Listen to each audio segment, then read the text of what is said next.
Good afternoon, comrades. First, I would like to thank the comrades of Socialist Revolution for the invitation to participate in this event. So, I'm going to start. Mexico is a country that has been swept by a wave of violence. The news of murders, disappearance, shootings, etc. Have become very common for us. This daily news can't surprise us anymore because we have assumed this as our daily reality. And this wave of violence has mainly affected the most vulnerable sectors of the population, such as children and women. And in this lead-off, we will talk about the phenomenon of femicides. I will begin by defining the term of femicide. And this is the violent death of women for gender reasons. This is considered the most extreme form of violence against women.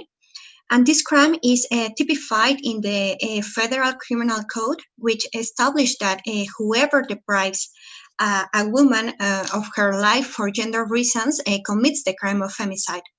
And it is considered that there are gender reasons when any of the following circumstances are involved.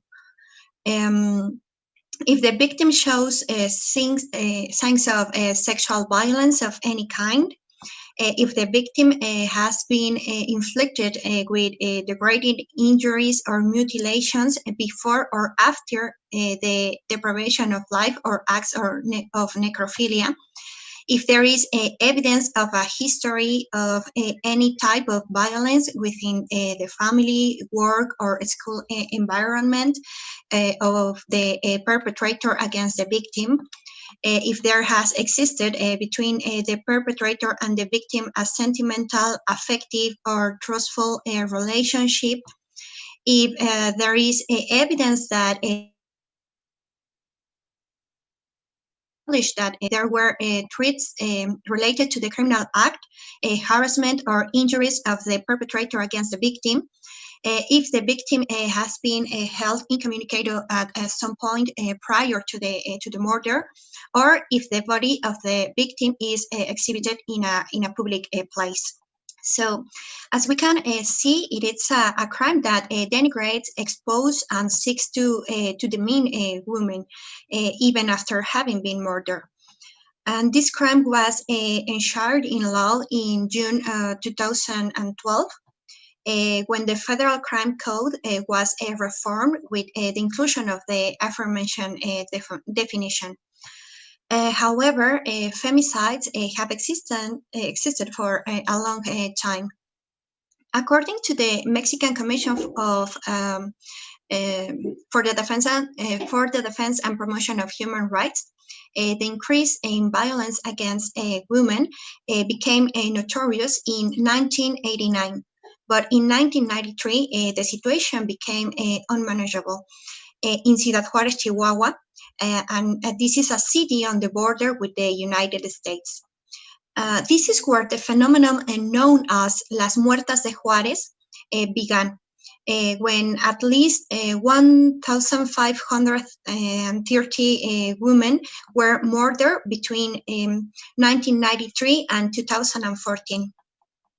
But who were these women? Ciudad Juárez is adjacent to El Paso, Texas. It is also a strategic international crossing point with a population of 1.5 million inhabitants. In the 80s, it had an unprecedented development in the maquiladora manufacturing industry, who offer jobs to a large number of women. However, these are precarious jobs with very low wages and with little opportunity to organize outside the charros union. The charros unions are corporativist, yellow unions. They are allied with the bosses or with the states. These are the charros union for us. So as we can see, under these conditions of vulnerability, women workers in the maquila were a target for femicide violence. The vast majority of women until this day are missing.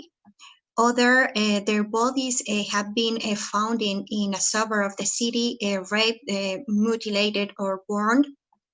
And many theories have been developed about who were the responsible for the disappearance and murders of women in Juarez.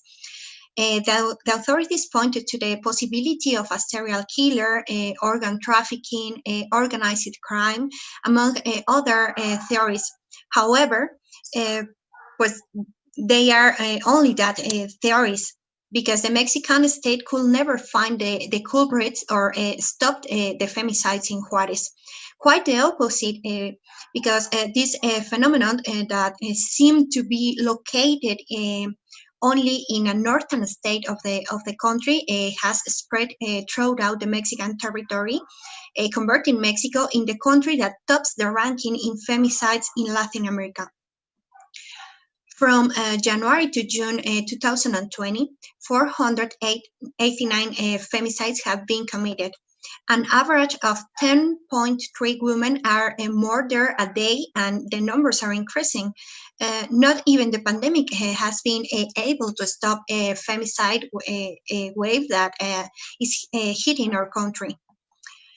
It is undeniable that there is a trigger factor for the increase in generalized violence, the so-called war on drugs, launched by Felipe Calderón during his administration, which, according to official figures, left more than 104,000 dead and more than 14,000 missing persons. Awarded begins in the middle of a great social struggle against the electoral fraud that led Calderón to the presidency, and that was not a simple war against drug trafficking, but was the means to justify the repression, murder, and disappearance of social leaders who were organized to fight against the attacks of the state, human rights defenders, and also journalists. So this war led to the militarization of the country and continued during Peña Nieto's administration, where more murders and forced disappearance were added, like the case of the 43 students of Ayotzinapa. Finally, the war on drugs only showed the degree of corruption that exists in the police and the army, because although some important leaders were captured, the structure of the organized crime is still intact. So in some way, we can affirm that the war on drugs was rather a war against organized people.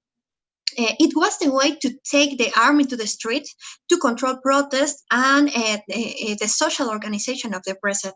Leaving as a consequence a terrible social decomposition where women and youth were the taking end. There have been decades of attacks on the quality of life of the workers for the benefit of a big business. So poverty and marginalization have increased. In the same way, there is a lack of decent jobs. For example, in Mexico, 6 out of 10 workers belong to the informal sector. That means 57% of the total workers in the country do not enjoy any social security, retirement funds, or basic labor rights. And this situation has created the necessary conditions for the development of barbarism. The bourgeoisie talks about the loss of values and the need to re-educate the population to avoid the increase in violence, but this is not possible because of the material conditions of the daily life of the working class. So these conditions have to improve. But the problem is that the capitalists will have to sacrifice their profits to improve the quality of life of the working class. And they are unwilling to do it, even as this country has become a mass grave. So under these barbaric conditions where the strongest survives, it is the drugs cartels that control and take over the role of the state, so they can impose their will on the institutions, on society, on the family, on the couples, and etc.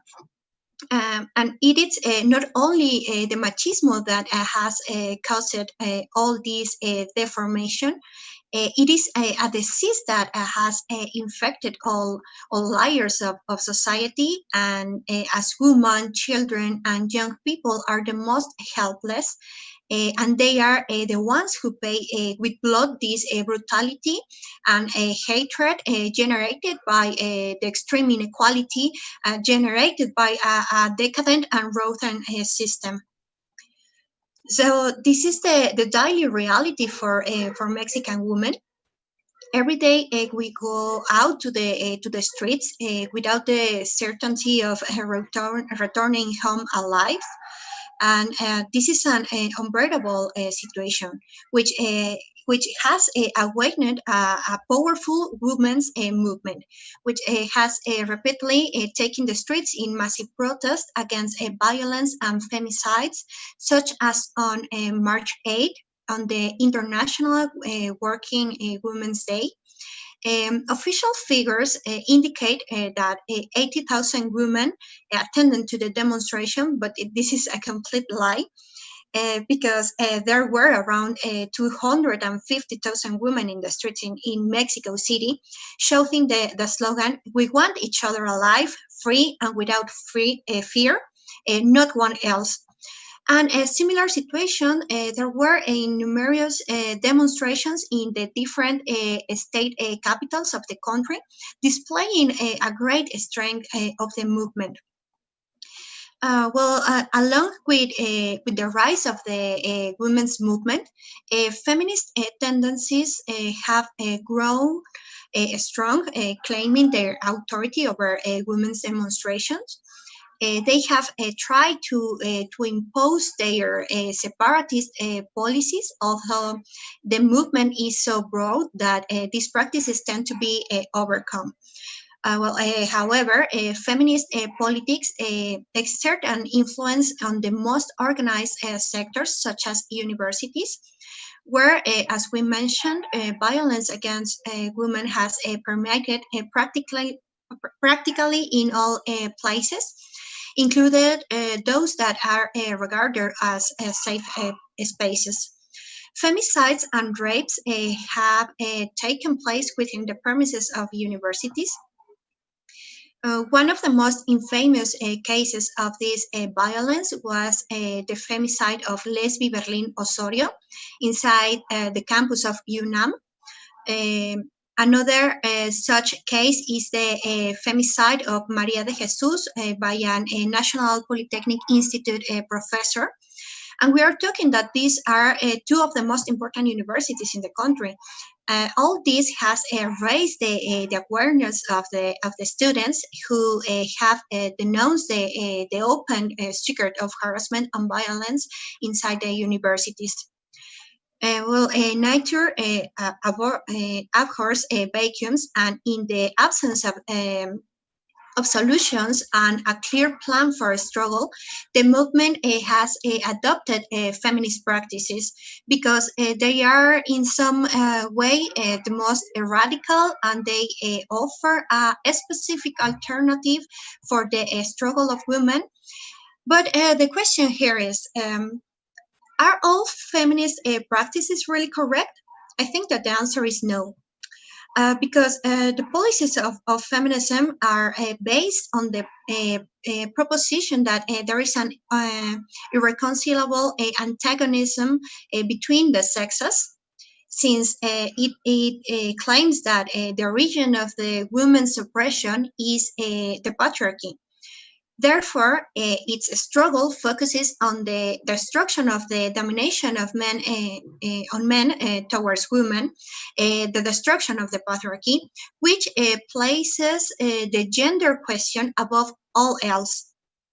On the basis of this position, you have a place in the movement by the simple fact of being a woman. Even you are a bourgeois woman and an exploiter of women of the oppressed classes.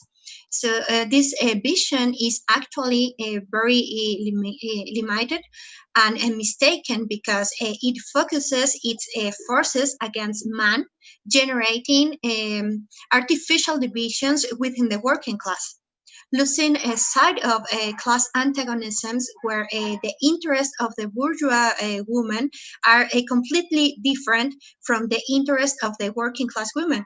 Because while bourgeois women seek to achieve spaces of male domination to obtain the same profits from the exploitation of the labor of the working class, the women workers fight for basic democratic rights. We fight to eradicate inequality and poverty. We fight to eliminate violence against women.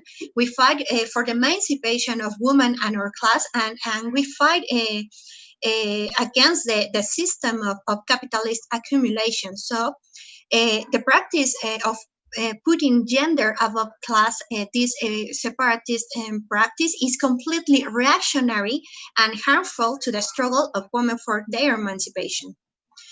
An example of this question happened in September here in Mexico, when organizations of parents of femicide victims and forced disappearance took the building of the National Human Rights Commission in a protest against the ineffectiveness of the authorities.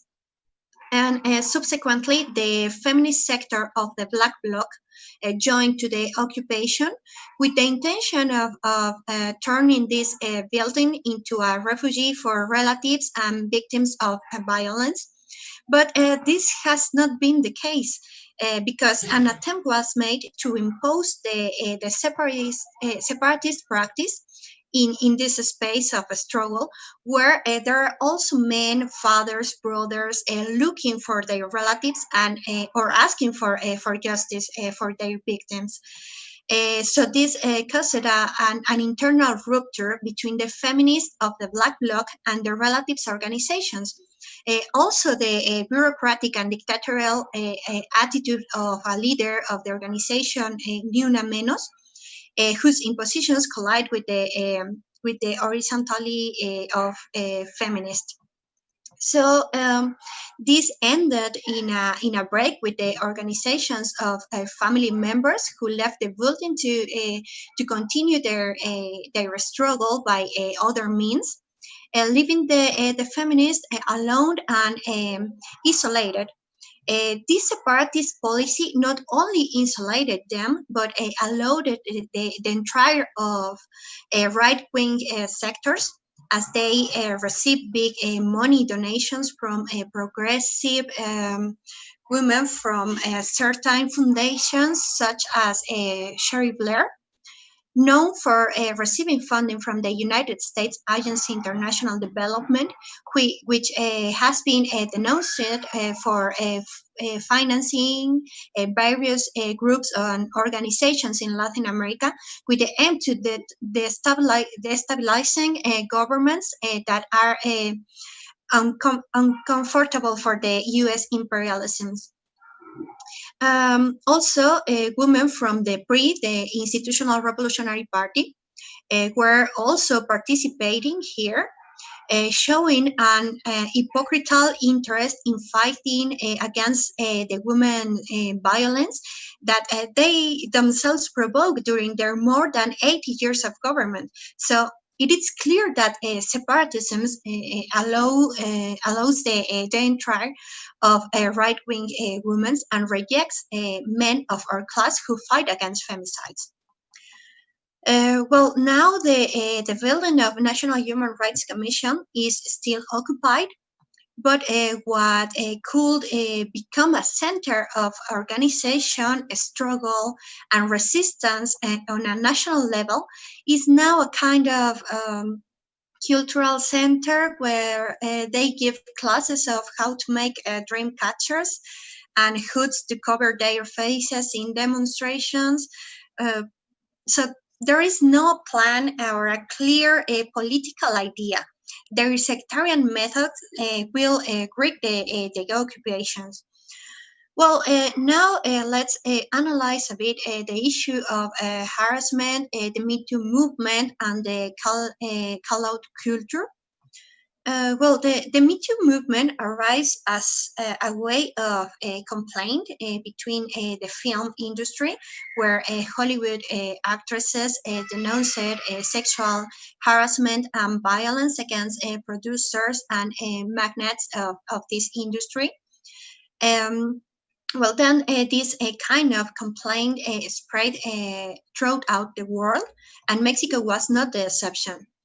This anonymous complaint strategy was a turning point with regards to the visibility of harassment, since complaints were filed in work centers, schools, institutions, etc. In addition to the complaints in social media, it became popular to set up public complaint stalls in schools and universities, where a problem that for generations women suffered in school became visible. Although it is a step forward to recognize the existence of harassment and violence, although it is progressive that a woman lose the fear of speaking out, the question is, what is next to combat the practice of harassment? And this is where we have another fundamental difference with the feminist movement. For many groups, the solution is to publicly shame and punish individuals by the lynching of the macho men, something like that. However, this does not generate a process of collective consciousness. Uh, Rather, it tries from the individuality of the action to separate a rotten and violent element from society. So the problem is that violence and harassment are not individual or isolated problems. It is a structural social problem. So eliminated one, two, or 10 people from the social scene will not generate a radical change, nor will it be the way to eradicate violence. However, a process of making violence visible, added to the collective and permanent women's organization and their classmates, can generate changes. For example, in 2018, McDonald's employees in 10 cities in the United States went on a strike against harassment and violence, and they form women's committees in the workplace and reach to the unions in a clear process of collective organization of all workers. Men and women united to eradicate violence in their workplace. In Mexico, a similar situation happened with the Me Too periodistas, Me Too journalists. They received more than 350 complaints against photographers, editorial directors, etc. But this wasn't stay just in an anonymous complaint. The journalists began an organizing process to start a trial against the accused, and thus achieve the dismissal of the operations director of the Reforma newspaper. The Reforma newspaper is one of the most important in the country. So this was very important for the women's organization. And well, this is how a collective organization with these two examples once again proved that to be more effective than isolated and individual actions. We have more such examples within high schools where we have participated last year, sorry, with the Revolutionary Women League. Our actions have not stopped just at anonymous complaints. because we promote a process of collective organization that have led to school assemblies where students participate in plans and actions to eradicate violence against women within schools and to punish harassers and bullies. And this process raised the awareness level of students and strengthened the need for organization to combat these and other problems that they have. So these are the organization methods of the working class, and those are the revolutionary methods that we demand. Well, now I'm going to talk about the Mexican situation. The 2018 elections were an important political watershed for Mexico. The fourth transformation with López Obrador in the presidency.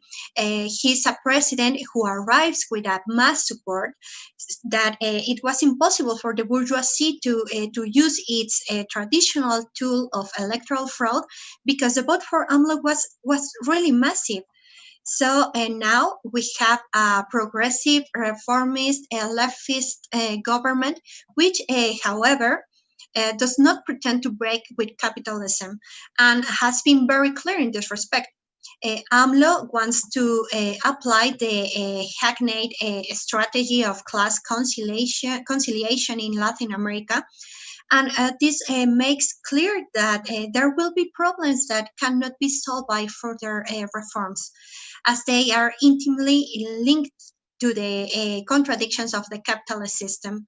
And violence against women is one of those problems, because even they declare a gender violence alert all over the country, build safe houses for victims of abuse, public transportation exclusively for women, alarm buttons in the streets, gender violence protocols at universities, police with gender perspective, etc.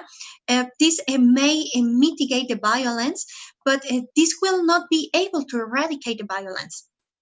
For this, it will be necessary to completely break the material basis of the oppressions that generates inequality and poverty. So this means to fight against capitalist system, something that the reformist AMLO is not willing to do.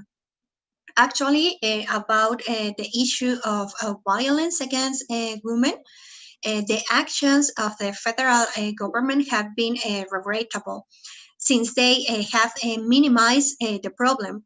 The president also has even made a declaration saying that violence has decreased, and that Mexican families are all in harmony. While during the pandemic, calls to the 911 for family violence increased. So this is a complete lie of the president. He has attempted to fudge the issue and divert attention by claiming that the right wing has infiltrated the women's movement in order to attack his government, which it contains a grain of truth, as we have already explained it. But if the right wing can hang on to the women's demand, it is because it is real and is felt by a large part of the population, because it exists and nobody is doing anything to solve the problem. So it is undeniable that we still have a lot to learn in women's movement, but it is also very necessary to expand our theoretical and political training, which the movement lacks in order to lead it to a victory.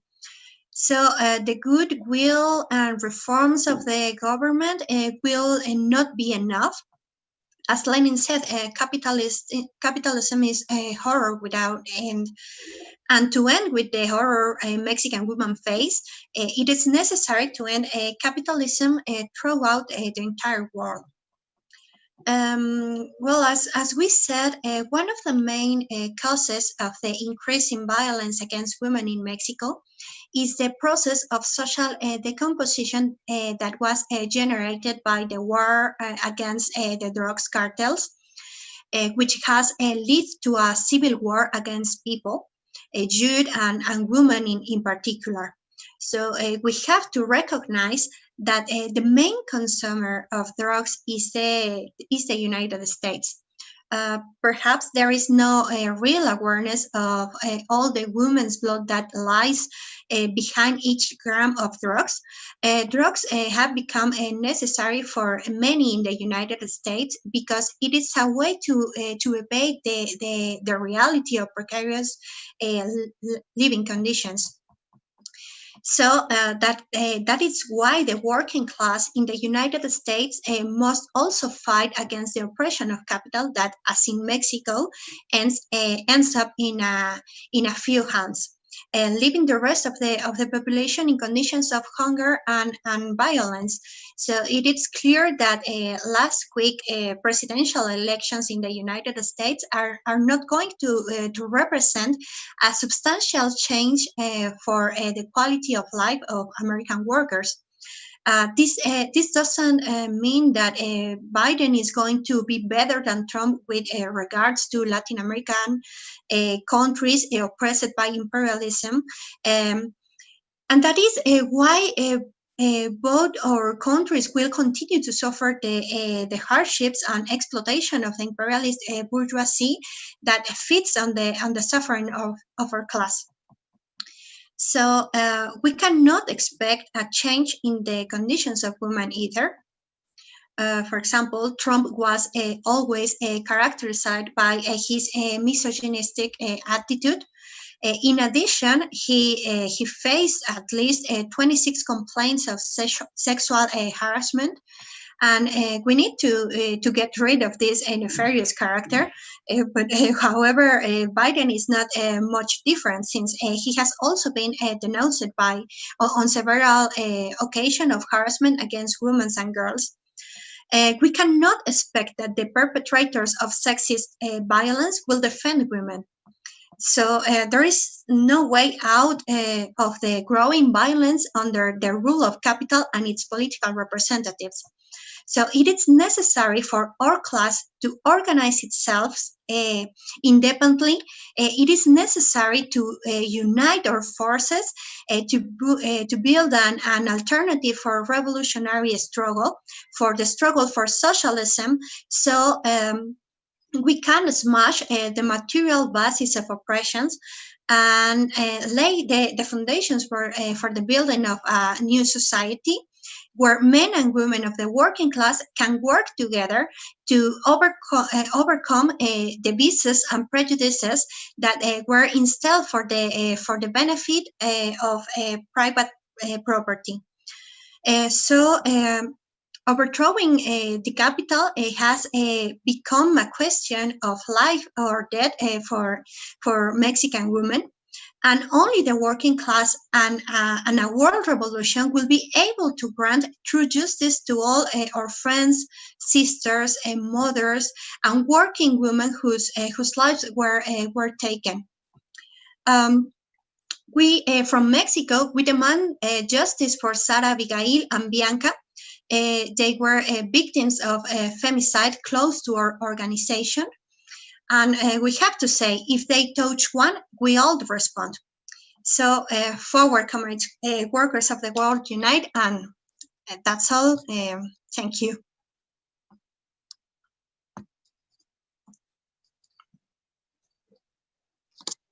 That was a phenomenal lead off, Karen. Thank you so much.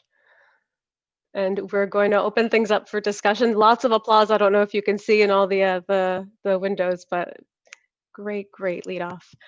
So we will be getting started on the discussion. Once again, if you've not renamed yourself and added your city, please do to the end of your name. And if you'd like to get on Stack, please message Danielle. Her name is Danielle Stack in the chat. And if you have any questions as well, please do write them up for Danielle. And we will get started on the discussion in just a minute. And when it's time to speak, we'll unmute you and make sure you accept the unmute request so you can speak. And there's no speaking limits right now, but as the list of speakers fills out, we may have some limits towards the end. And I'll give you a verbal notification so you can wrap up your thoughts before you finish up.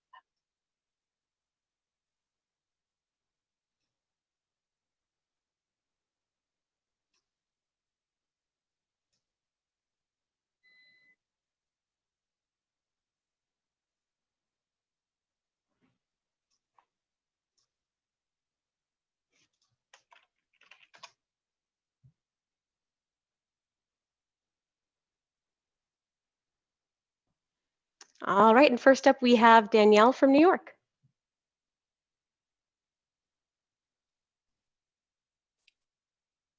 Thanks, comrades. And thank you, Karen, for the amazing lead off. The situation, in Mexico and around the world, frankly, for women is pretty horrific when you look at it on a global scale. Many of the different types of forms that violence take are, physical, sexual, ranging from female genital mutilation to forced and early marriage, femicide, as was, focused on in our discussion so far today, as well as honor killings and human trafficking. And I wanted to start with some statistics from on a global scale from the UN and from the World Health Organization to kind of reiterate the fact that when it comes to violence against women, when it comes to the oppression of women, this is not just a women's question. It is a class question, and it requires a class solution. So first is, global estimates indicate that 1 in 3, or 35% of women worldwide experience physical or sexual intimate partner violence or non-partner sexual violence in their lifetimes.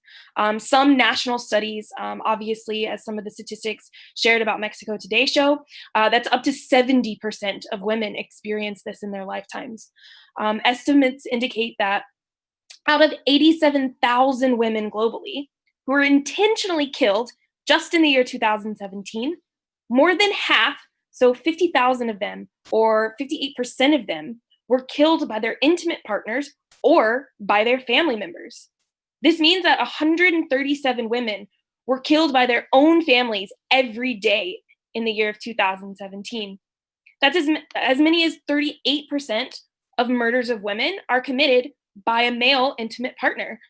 The situation of violence against women and this oppression is very much systemic and very much a global issue. Adult women make up nearly half, or about 49%, of all human trafficking victims detected globally. Note that's only what is detected. We certainly don't know close to the real figures. Women and girls together account for 72% of this figure. Girls alone represent 3 out of every 4 children who are trafficking victims, and more than 4 out of every 5 women and 3 out of every 4 girls are trafficked for the sole purpose of sexual exploitation. And the list goes on and on. 650 million women and girls are married before the age of 18 internationally. At least 200 million women and girls aged 15 to 49 have undergone female genital mutilation.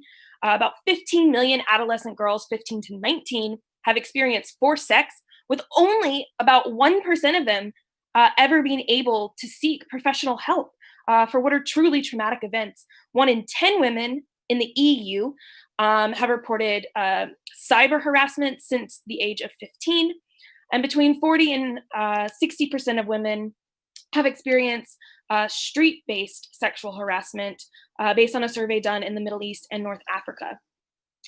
These are just glimpses of the broader categories and not even the specifics of, the difference between the numbers of attacks in regards to femicide or honor killings, domestic violence by both people you know and people you don't know. And this impact has actually a health repercussion on women around the world. Women are 2 times as likely or twice as likely to experience depression, twice as likely to have alcohol use disorders, 16% to have low birth weights, along with other complications such as miscarriages, unwanted pregnancy, which also, then correlates to higher rates of abortion.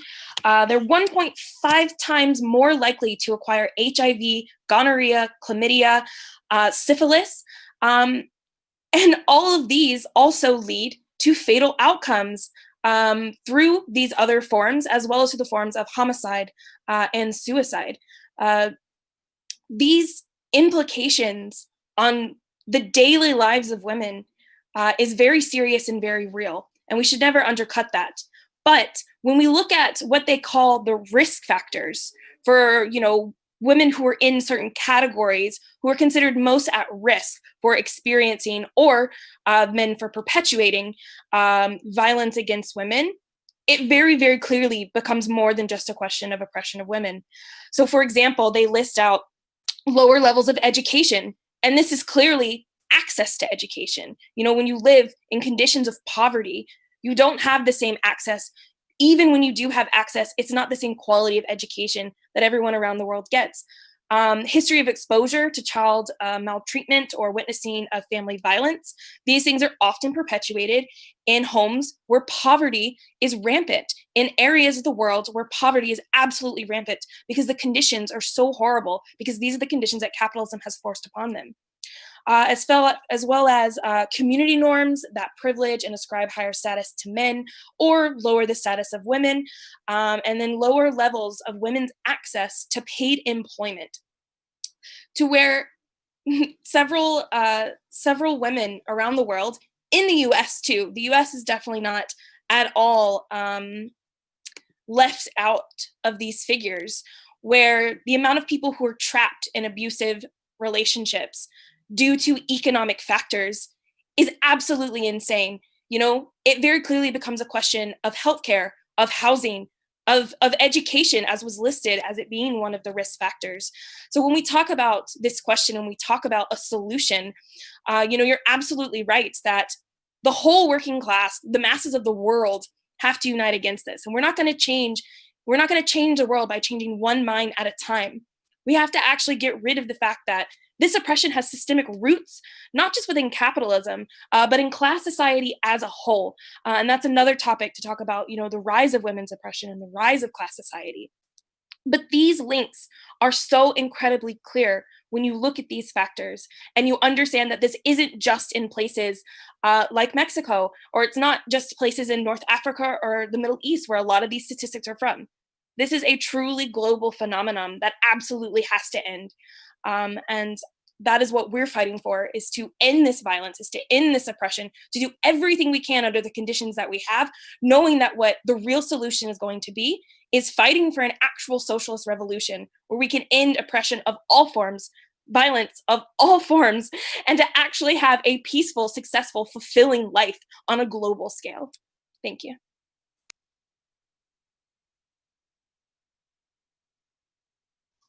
Thank you very much, Danielle. And once again, do message Danielle if you'd like to get on Stack.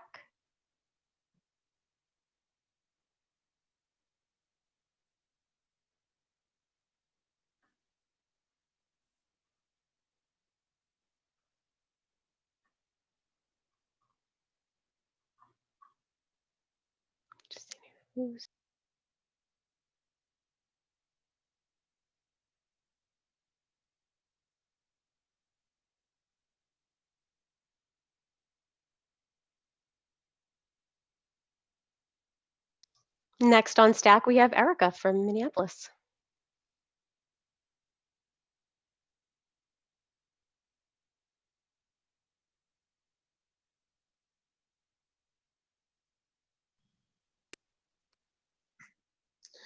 Hello, comrades, and bienvenidos, Karen. Thank you for giving the lead off here today at the American School. It is very understandable that women facing the oppression and violence would be drawn to a struggle that puts their issue first, their oppression and the violence that they have faced first. And people are often radicalized by that issue that radicalizes, that directly affect their lives. And that's why we very often see that the most oppressed layers of society are on the front lines of these big movements. The first to really shake society from complacency to action. In the US, we've seen this with the Black Lives Matter movement. I was radicalized first as a feminist, and feminism is what made me an internationalist. Seeing movements like Menos, like women's strikes for Poland for abortion rights. These showed me that women's oppression is a global issue that must be tackled on an international scale. However, I sought a path forward to women's liberation, to shake the chains of oppression once and for all, to not have to fight the same battle over and over again, like we've had to in the US for the right to abortion, for example, that is continually threatened. But I couldn't find a way forward.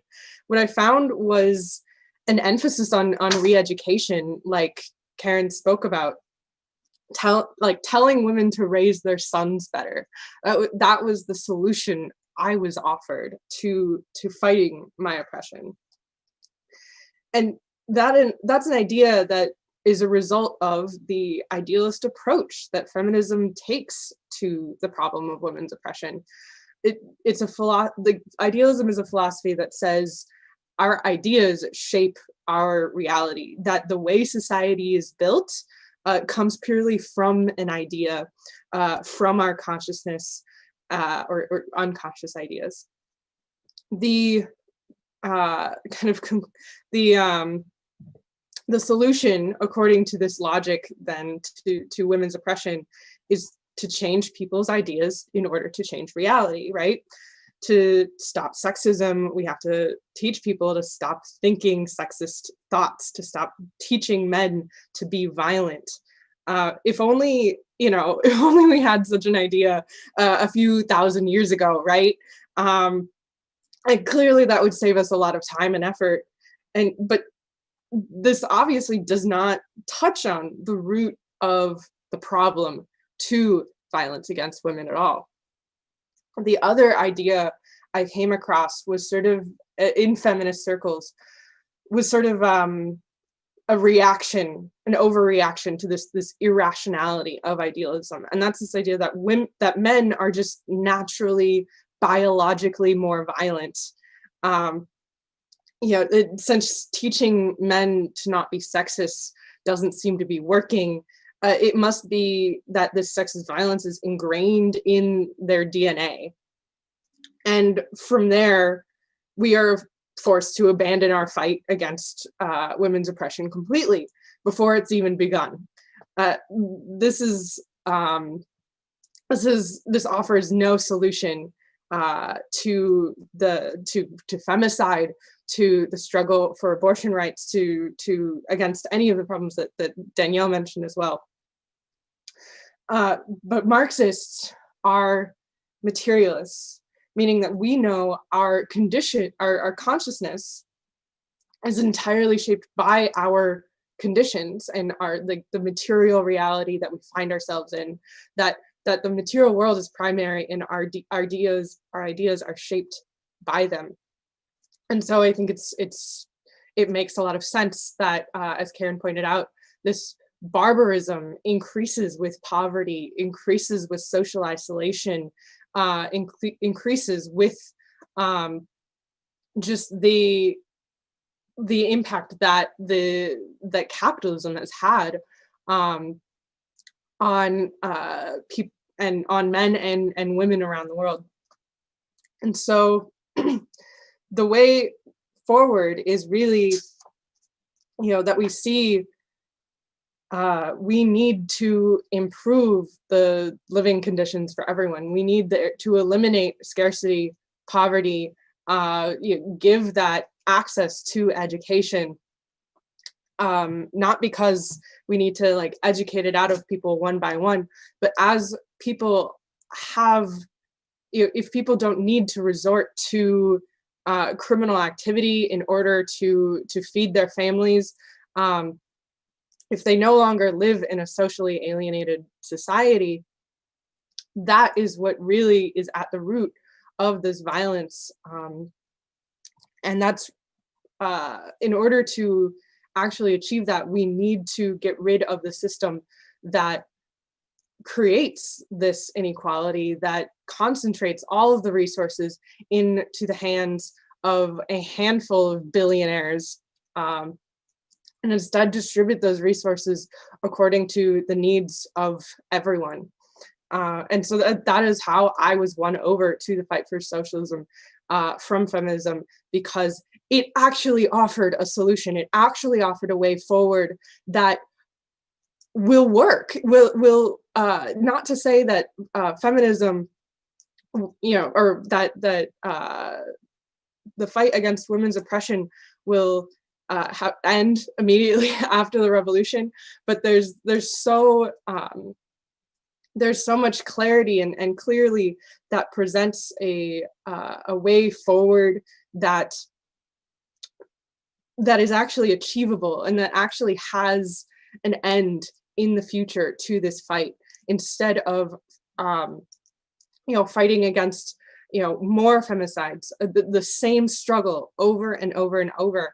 There is an end in sight. There is women's liberation is possible, and in feminism, I never saw anything that really convinced me that liberation was in fact possible, that we didn't all need to move to a commune in order to get away from patriarchy, that we could actually change the world.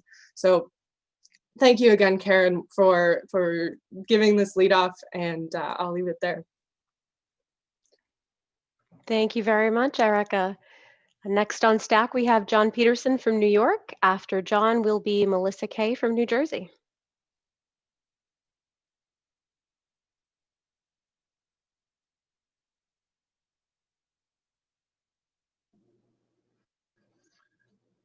All right, thank you, comrades. And first of all, big thanks to Comrade Gaden. That was a really fantastic lead off, as has already been said, in really excellent English. I know she was a little bit nervous about that, but it was really fantastic. And big thanks also to Danielle and Erica for their excellent contributions. Having Gaden here with us is really a big step forward as a section. We're finally, thanks to COVID, able to get a comrade from Mexico to speak at one of our events. The next step, of course, is going to be to get some Mexican comrades here in person at our events in the United States. Our joint work has been developing for over 20 years now between our two sections, and it's only going to get closer and closer as each section continues to grow and get stronger. Now, like the George Floyd protests in the US earlier this year, the recent femicide of Bianca, who's a personal friend of our comrades in Cancun, and the subsequent mass protests there shows that the broader Mexican population is just like the American population are sick of police brutality and racism. The broader Mexican population are just sick of this disease system and the symptoms that lead to such horrific murders like this, where it's actually a pretty common occurrence. This time, though, the straw broke the camel's back, and you had some big protests. You had some really violent police crackdown on the protesters. And as is par for the course, some women were abused and even sexually abused by the police as part of the crackdown. So, I mean, it's just, this is all just forcing people to come to the conclusion that you can't just fight the symptoms of the disease. You have to fight the cancer itself. You have to cut the cancer of capitalism out from the living body of human society. But as has already been said, this isn't just a problem in Mexico. In the United States, the number of femicides has been steadily rising since 2014. And remember, 2014 was the good old Obama years, right? This was the sort of the golden days that Biden is promising to take us back to. Well, femicides have been rising since then. In 2017 alone, 1,948 women were killed by men in this country, and not just killed by men, but killed for being women. It was gender violence against these women. In 2018, 114 women were killed in Los Angeles County alone. And the data shows that women are more likely than men to be beaten, stabbed, or strangled, whereas men are more likely to be shot. And as Karen explained, certain populations are much more vulnerable to the effects of the crisis of capitalism generally, and it's these very same populations who are also disproportionately the victims of femicides. So if you're a woman under 29 years of age, if you're Black, Latino, Native American, a trans woman, immigrant, you're just much more likely to be killed due to your gender than any other section of the population. And of course, economic precarity and unstable housing and living in a violence with a lot of poverty and unemployment and violence in that kind of a neighborhood, the lack of safe and stable childcare, lack of access to after-school services, that kind of thing, the lack of a social safety net. And of course, we know that social safety net has been cut to the bone, especially since Bill Clinton started things off, the good old Democrat. So all of these things just multiply the risk of being the victim of a femicide. If there's Canadian comrades on this session, perhaps they can speak about this a little more. But another big problem here in the United States is the question of the disappearance of Native American women. Nearly 5,600 Native American women were reported missing last year in 2019 alone, and many of these women will never be found either dead or alive. And that's way more people than were killed in the September 11th attacks in 2001. And this happens year after year after year, and there's virtually no mention of this in the media. And so far this year, in 2020, at least 34 transgender or gender non-conforming people have been fatally shot or killed by other violent means. So this is a generalized problem, and it's going on year after year, and it's only getting worse. Now, very often the perpetrators of these crimes are intimate partners of the victims, people they know very, very well, or people they live with. In fact, it's estimated that intimate partner violence is experienced by 1 in 4 women in the US, as well as 1 in 10 men. And that violence can be physical, emotional, sexual, or psychological. And of course, with the pandemic, with the coronavirus crisis, this has only exacerbated the contradictions of the system at all levels even further. Now, the New England Journal of Medicine has actually called the rise of intimate partner violence a pandemic within a pandemic, with stay-at-home orders, with schools closed, with mass layoffs and furloughs, and many workers being forced to work from home with no access to daycare. As many of us know, the stress levels have gone through the roof. But as always, it's women who have to bear the brunt of these pressures and strains. And yet, they found, Karen mentioned that since the crisis, calls to domestic violence hotlines have risen in Mexico. In the US, they've actually fallen by 50% since the beginning of the pandemic, because untold numbers of women are actually trapped at home with their abusers, and they just aren't in a position to reach out for help. They can't go, they can't reach out to their neighbors. They may not even have access to the internet or even the telephones. And of course, with the hospitals overflowing with coronavirus patients, even fewer women are able to connect with a healthcare provider during routine visits to report domestic violence. So as all of the comments have explained, this is all part of a broader, deeper social decomposition, which is the result of the decomposition of capitalism. It's reached an impasse and it can no longer take society forward. There's no solution within the limits of the system. So like so many other problems that workers face under capitalism, it's ultimately a question of bread, so to speak, as Lenin called the national question, a question of bread, in the sense that there's not enough to go around. So people turn against each other. They take out their anger, their frustration, their humiliation on each other, and poor working class women and children, by the way, suffer the most from this as well. Or rather, it's not that there's not enough bread to go around.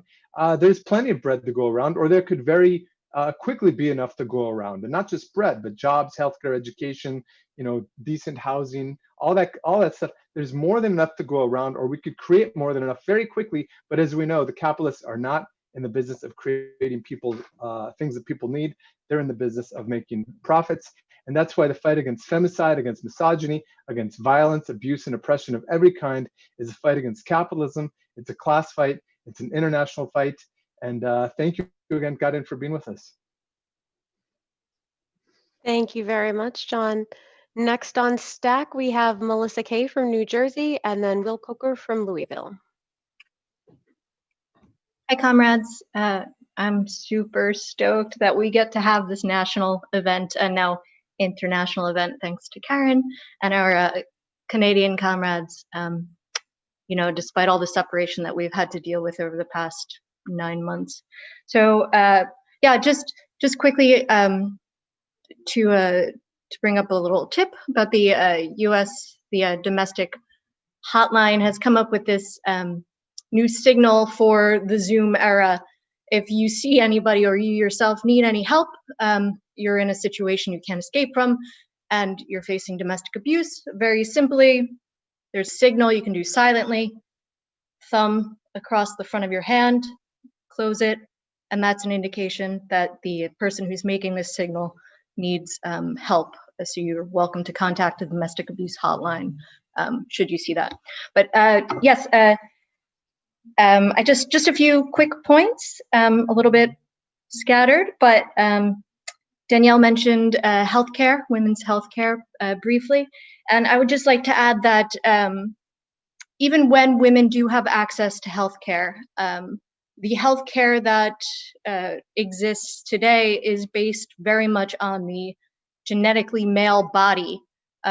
So should women even go to receive healthcare, the quantities and the care is not designed for women particularly, which has its roots, of course, in layers of oppression, leading to ignoring the female body itself.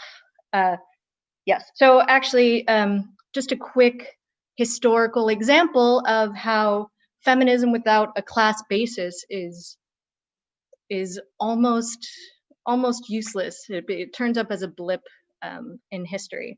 And you can see this played out in the drama of the early 20th century England, where you have what was known as the servant class, which is actually just women, working class, but particularly those workers who did domestic labor for pay. You have the women's servant, the labor movement versus the suffragettes. Now, many women who were of the servant class or the working class were suffragettes themselves.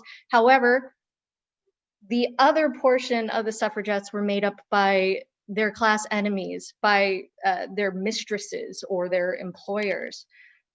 So what you had was both classes fighting for their democratic vote together, for the right for women to vote. But at the same time, you had them fighting directly against the class interests of one another. So you had, the wealthy and middle class mistresses, the employers, versus the poor servant class, also known as our working class women and girls. So you had the mistresses pulling the strings of parliamentary members with appeals to the moral propriety and tradition of wealthy women having this domestic labor help. And then at the same time, you had the working women, the servants, organizing en masse and using their class solidarity to fight for their demands. So meanwhile, you had the struggles of women in both classes were fighting firmly within the confines of capitalism itself, and also within capitalism's very firm patriarchal hierarchy. So we know that there are many, many examples of exactly like this, but they all show that equality must be economic, or we know that it's so limited as to be, again, almost irrelevant as a blip in history. So yes, feminism must fight the oppression of capitalism itself, or it's nothing, and that's what we're doing here. And thank you, comrades. Thank you, Melissa. Next on stack, we have Will Coker from Louisville, and then Kat from Raleigh-Durham. All right, thanks, comrades. So yes, I would like to echo what was already said. Thank you, Karin, for the excellent leadoff, and thanks to everyone who has had these excellent interventions: Danielle, Erica, John, Peterson, and Melissa. And if any comrades want to practice their Spanish, I would highly recommend our Mexican section's publication, which is called Izquierda Socialista. If I have permission, then maybe we could share some links and stuff in the chat. They also have a YouTube channel, a Facebook page, a Twitter page, an Instagram page, and maybe some other stuff that I'm forgetting.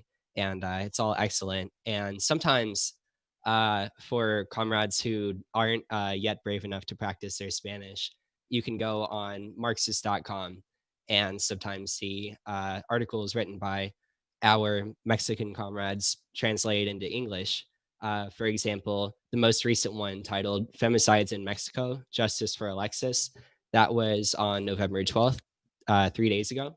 So anyway, what I wanted to discuss, several other comrades have already mentioned that the only way to get rid of women's oppression, along with pretty much, well, yeah, all other forms of oppression in the modern day, is to get rid of private property and to have a socialist revolution. And if anyone on this call is having doubts about the link between the patriarchy and private property, I'd like to share a couple quotes from Marx and Engels on the topic. So in The German Ideology, which was written by Marx and Engels in 1848, they say, the first division of labor is that between man and woman for the propagation of children. And then about 40 years later, after Marx's death, Engels went through Marx's notes and found a bunch of notes that he took on an anthropological work by an anthropologist named Morgan. And then based on that, Engels wrote this magnificent book, which ever since I've read it, the comrades in the Louisville branch will testify that I never shut up about it. It's called The Origins of the Family, Private Property, and the State. And revisiting that quote, which I just quoted from the German Ideology, Engels says this, and today I can add, the first class opposition that appears in history coincides with the development of the antagonism between man and woman in monogamous marriage, and the first class oppression coincides with that of the female sex by the male. And then he continues, the monogamous family was not in any way the fruit of individual sex love, in which it had nothing whatever to do. Marriages remained as before, marriages of convenience. It was the first form of the family to be based not on natural, but on economic conditions, on the victory of private property over primitive, natural, communal property. The Greeks themselves put the matter quite frankly. The sole exclusive aims of monogamous marriage were to make the man supreme in the family and to propagate as the future heirs to his wealth, children, indisputably his own. So if anyone on this call wants to learn more about the research that Engels and Marx and figures like Morgan did to arrive at these conclusions, then I highly recommend reading the rest of the book. These quotes all come from chapter 2, section 4, which is titled The Monogamous Marriage, but it also goes into the origin of the state and the origin of class as well, and says that these are things which arose at a certain point in human development, and at another point in development, which we are arriving closer to every day, all those things will be negated as well. And I would like to repeat that we can't get rid of the patriarchy. We can't get rid of women's oppression or any other forms of oppression in the modern day without getting rid of private property. And that's what we're all here for in the IMT. Thank you, Will. Next on stack, we have Kat from Raleigh-Durham, then Emily from Toronto. All right, thank you all, comrades. It's been a great discussion. Thank you, I think, Karen, I'm so sorry. Thank you, that was awesome, you killed it. Yeah, I just wanted to come in and talk about how, like when we're talking about like femicide and stuff, like it kind of seems something like, wow, like other comrades have talked about it, but kind of like, wow, like that's so, like that's something horrible, like it's so like out there. And, it's like, it happens all the time though. Like it does. Maybe that trigger isn't pulled, but like in the US, gender violence is like, it's a problem everywhere. And it's definitely a problem here. Like I said, maybe it's not pulled, but a lot of women are having guns put out their head, a lot of stuff happening. And yeah, it's definitely not reported because it just happens so much. And I just kind of wanted to go back on like the whole thing about like idealism. Like for a while they said like gender violence and all that is because it's like silence, and so we have to kind of like fight that like through public education, like awareness and stuff. But if we actually look back, that hasn't changed anything. It hasn't made much of a difference. It's hard to know like exactly the statistics, because like obviously people don't report it, and like nowadays people, like a lot more people report it, but like the actual rate and stuff, like the problem hasn't changed. And so that also means like all those reforms too, none of that has worked. Because if we're talking about objectively, like there's been reforms, right, that have been passed to try to help women, and it's obviously still a huge problem. And yeah, so like back in the 70s, or like before the 70s and stuff, like it might have been impossible to leave an abusive partner. And nowadays it's possible, but that don't mean that people do it. And I think it's very, very difficult. And that's one of the things, when people when they're talking to somebody and somebody says like, oh yeah, like I'm in this kind of relationship, people might be like, so why don't you leave it? And they don't understand. They're like, what's going on with you? Like why can't like leave, right? And I think it's hard to understand, like even with like economic abuse and stuff, it's not even just like, sometimes it's like straight up like, okay, I'm not going to give you money. It's like sometimes the girl has a job, she's got her life together, the guy's also got a job, but think about your rent. Can you afford your rent if you're single? Most people, they need somebody to live with them. So even if it wasn't abusive, think about how many people stay in bad relationships. It's hard to get out of a relationship. It's even harder to get out of an abusive one.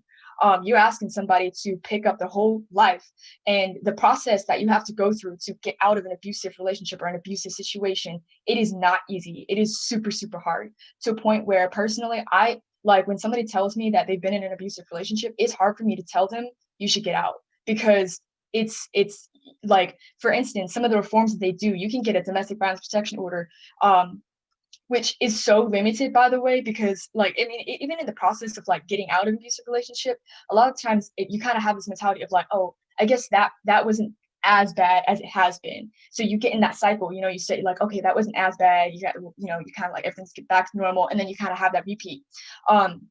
And the court does the same thing. You go to court and you say, I need a protection order. And you know what they do? They go, okay, so what happened? They won't look at everything else. They look at that one incident and they'll go like, well, that wasn't that bad. Why do you need, like, it's so stupid. But let's say you do get it. And you know what happens? Like, I mean, all of it is like after the fact. It's like, okay, so if something happens, you can call us. Okay, I'm probably already like beat up by that. Like, I mean, it's all like, so it doesn't help anything. And then there's the other fact that like you get out of that one situation, and guess what? There's like so many other guys out there that are gonna do the same thing. So it's like this never-ending cycle, and these reforms, they don't work for a reason. And yeah, like, and like a lot of NGOs, like they have like limits for how long you can stay with them if you get out, if they have that at all. Most of the time, what they do is they say you can stay in the house. But you know what? Most girls, they don't, if the guy knows where they're living and it was serious enough, they went to go get a protection order, and nobody wanted to live in that house, and nobody want them to know where they're living. So, these are the reforms that they can give us, and they haven't done anything. And that's if you go into court. And, this like whole idea of like, oh, these reforms, this the government, once again, they're saying like, oh, we're fighting family violence, we're trying to do something. But let's remember, at the same time they're doing that, they are cutting and doing these, they're taking the measures that are making that situation possible. They're making it worse. They're making the pay worse. They're making the healthcare, the education, all of that, the protection, the social system, all of that. They're straining it down. So that's bullshit. You're saying that you're fighting family violence, and once again, because they're fighting family violence, the cops, they get like a little pedestal because they're like, oh, protecting women. But you're also the ones that are putting us on the street. You're the ones that are not paying us. You are the ones, so it's like this very contradictory thing. And it just goes to show that it's the material roots. and that's going back to the question of like, where does the oppression begin? That was something that the feminist movement, especially like 60s, 70s, they tried to remove women's oppression out of the family. And we have to remember that it begins in the family, and that you cannot remove women's oppression from the family. I think we can actually see how this happens with COVID, because like I think it was like 1.1 million people lost their job, and out of that 800,000 of them were women. And so you can see in a modern day exactly where that oppression begins. It's in the family. Women can't go back to work because the kids aren't in school. So who's taking care of the kids? Well, it's sure ain't the dad. Like, it's going to be the woman. And like over and over, we see it again. And hold up. Let me see. Yeah, like the family, once again, is a cheap way of reproducing that working class. And it's easy to just throw that on the woman. Okay. And yeah, just like, I'll wrap up in just a second. Like the relationships in the family, there's like these expectations. It's supposed to be like loving and like, all this stuff, but the reality breaks that. And, poor workers, they've got not a lot of options. They've got to do what they got to do. And, it's that poverty, it's that scarcity. So yeah, I just wanted to say that. Thank you. It was a great lead off, great discussion. Thank you, Kat. Next on stack we have Emily from Toronto, and then after Emily is LD Libra from New York. Okay, thank you, comrades. Thank you, Karen, for a fantastic lead off. Karen, and to all of the comrades for organizing this school. I'd like to speak for a moment on some of my experiences. I'm a social worker by training, and I was previously employed at the Canadian Human Trafficking Hotline. Danielle spoke about some statistics, so I don't want to throw too many more at you. But one stat that's particularly shocking is that approximately 50% of known sex trafficking victims in Canada are Indigenous women and girls, who, for context, make up only about 3 or 4% of the population. As other comrades mentioned, violence against women is only compounded by class, poverty, race, etc. And I think that statistic is a particularly salient example of that. I'm not going to speak for too long, but I was messaging Danielle. A couple people took some stuff I already was going to say.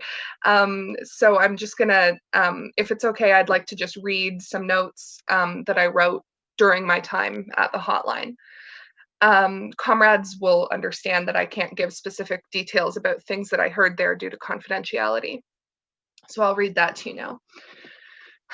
If I did not have a Marxist analysis and understanding of the roots of women's oppression, I genuinely don't know if I could do this job. Human trafficking has many forms, but from what we know at the moment, the vast majority of victims are women and girls, and the main form is sex trafficking. Most of the time, the traffickers are men. Almost exclusively, the buyers are men. Every goddamn day, I am on the phone with a sobbing mother, with a terrified young girl, with a father who feels helpless, with a traumatized survivor. Every day I see myself, my sisters, my friends in the stories I hear from these women and girls, many of whom are younger than I am or have been targeted for longer than I've been alive. If I still had an academic feminist outlook, I would be left to assume that the oppression of women is rooted in the nature of men, that there is a biological reason why men dominate women, and this would be completely wrong-headed. The oppression of women is inseparable from capitalism. The idea that a human being can be bought and sold is inseparable from capitalism. The obscene overrepresentation of Indigenous women and girls in sex trafficking is inseparable from capitalism. But another world is possible, and I am committed to fighting for it. I am grateful to have a Marxist outlook to help keep me sane in the insanity of capitalism. At the risk of sounding cheesy, my political work is a form of self-care. The only way to put an end to human trafficking and every other form of oppression once and for all is the socialist transformation of society. And then I'll just end. I'd like to read you a quote from Engels's Origins of the Family, Private Property, and the State. I imagine many comrades will be familiar already, but it's a quote that gives me great strength. I had this written out on the inside cover of my notebook that I used at work when I worked at the hotline. When I felt like I couldn't keep going, couldn't answer another call, I would read it over and remember what we're fighting for. So the quote is, "What we can now conjecture about the way in which sexual relations will be ordered after the impending overthrow of capitalist production is mainly of a negative character, limited for the most part to what will disappear. But what will there be new? That will be answered when a new generation has grown up, a generation of men who never in their lives have known what it is to buy a woman's surrender with money or any other social instrument of power, a generation of women who have never known what it is to give themselves to a man from any other considerations than real love, or to refuse to give themselves to their lover from fear of the economic consequences. When these people are in the world, they will care precious little what anybody today thinks they ought to do. They will make their own practice and their corresponding public opinion about the practice of each individual, and that will be the end of it. Comrades, this is what we are fighting for. We have the legacy of our comrades from the Paris Commune to the women textile workers who sparked the Russian Revolution, from the women on strike in Poland to our comrades in Mexico. We have the ideas and methods to finally abolish misogyny and all other forms of oppression once and for all, by abolishing capitalism, by completing the socialist transformation of society. So take heart, because I believe now more than ever that we will see socialism in our lifetimes. Thank you, comrade. Seeing lots of applause. Next on stack is LD Libra in New York, followed by Abid in New York. And just a reminder, if you have any questions, please do send them to Danielle in the chat, and Karen will address them at the end.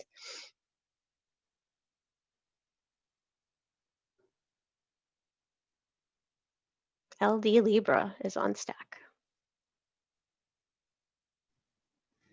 Thank you, comrades. Thank you, Karen, for your lead off and every intervention so far. The issue, the crisis of women in a capitalist system is compounded from so many different directions. There's so many layers to it. And I feel like the comrades are doing a great job of taking apart a lot of these knots and showing how the material basis of our society globally creates such a pinch on the most vulnerable sections from like every angle. And so I'm going to try to keep my comments to the feminist mark, starting with just a bit of a personal note and kind of leading into the false illusions that specifically the liberal capitalists try to present to us and to the women of the world. So I grew up in a trailer park in fairly deep poverty relative to the typical American, with a single mother who sexually assaulted, physically assaulted, every step of the way throughout my childhood and into my adulthood now, bouncing from women's shelter to women's shelter. And she was one of many women and trans folks I've met in my life, and being linked to sort of the American poor in my personal network. People who have spent so much of their life living in a form of fear, or with a shadow of physical violence or emotional violence just kind of right around the corner. But having myself moved into other social circles because of my working life, being able to bring in more money, it is unbelievably clear how when you've got the economic means to get yourself out of difficult situations, or the worst situations, there's a real shift in the balance of power. And I guess I'd just like to point that the experience of scarcity across both the oppressor and the oppressed in a situation where it's male and female violence makes the power differential almost more likely to go in the worst of ways. So men who are also in this impoverished lumpen proletariat, so to speak, feel this great pressure from the capitalist system, and they should not in any way be excused for their violence. But you see how much more common it is for those of us who struggle under the capitalist system, with the capitalist class pushing down, how violence or other craven expressions of their social frustration, just how much more commonplace it is. I mean, the statistics that the comrades have shared already should make that extremely clear. And all this chaos that just gets shoved out of the nice, clean, luxurious spaces of the ruling class, it just gets pushed down further and further down the chain into a pressure cooker. And what's the solution that's offered to us by mainstream leftists, so to speak? It's left. The left needs more women leaders. Kamala Harris, Elizabeth Warren. We need more and more women that we can aspire to, or the lady boss, et cetera, et cetera. What an insult to the working women of the world and the poor women of the world to be told, this is something so great for you. This is something so inspirational and epoch changing. When we have examples like Rosa Luxemburg, we have examples like women who know their class identity and fight for it against the ruling class, to be completely silenced in the wake of the liberal left and told that women of the world should be so excited to see another capitalist come into power, across different organizations. And so I just wanted to speak to resisting that pressure and recognizing that we would, much rather see someone with class identity and an understanding of class organizing towards the conquest of power than another lady boss or other capitalist, given the extreme level of crisis that we're living in under capitalism. So thank you so much for your time. Thank you. And next on stack, we have Abit in New York, and after Abit is Moxie in Hamilton.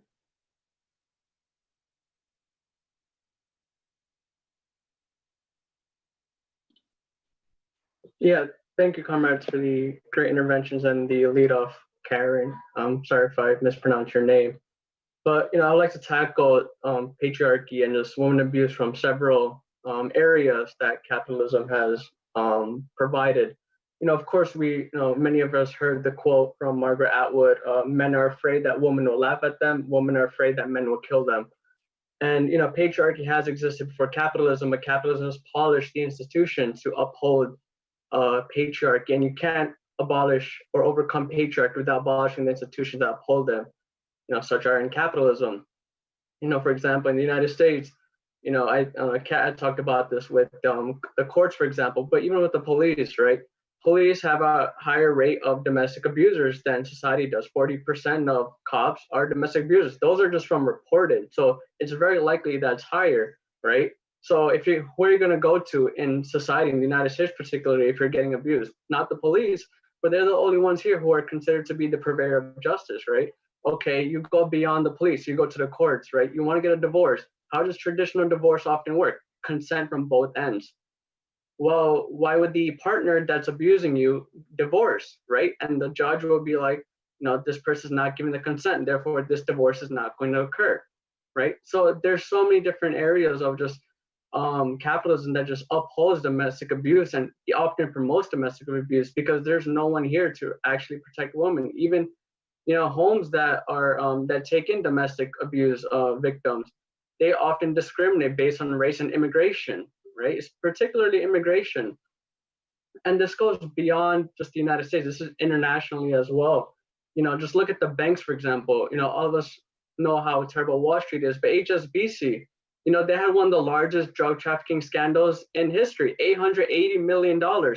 Now, how did a bank, give $880 million to drug cartels in Mexico and throughout Latin America, right?